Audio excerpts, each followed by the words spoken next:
So, hello nga po sa inyong lahat, no? Dito nga po pala kami po ay nanghalian. So, brunch na po namin ito kasi hindi po kami nakain ng breakfast.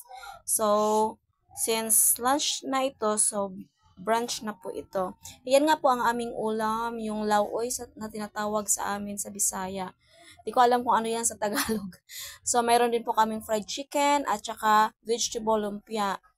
At saka may panghimagas kaming saging. Yan nga po pala, kumakain kami ng aking asawa dyan. So, yan, sarap na sarap ang aking asawa sa kanyang ulam.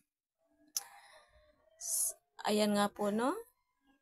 Ayan po, pinakita ko nga po dyan yung lumpia. Pero hindi ko pa siya masyadong type. So, mas binigay ko po sa asawa ko yung dalawang lumpia dyan. Fried chicken yung sa akin at saka yung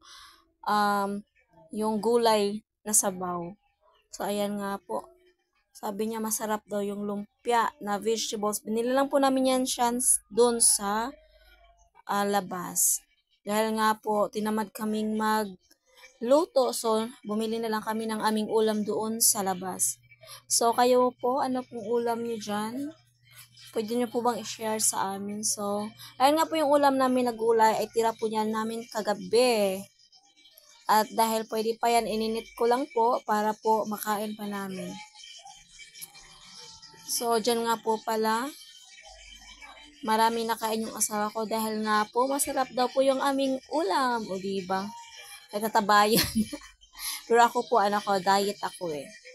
So, maraming salamat po sa mga viewers namin. Sana po patuloy niyo po kaming suportahan sa aming munting channel. Channel po to ng asawa ko.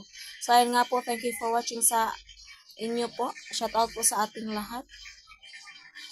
Goodbye.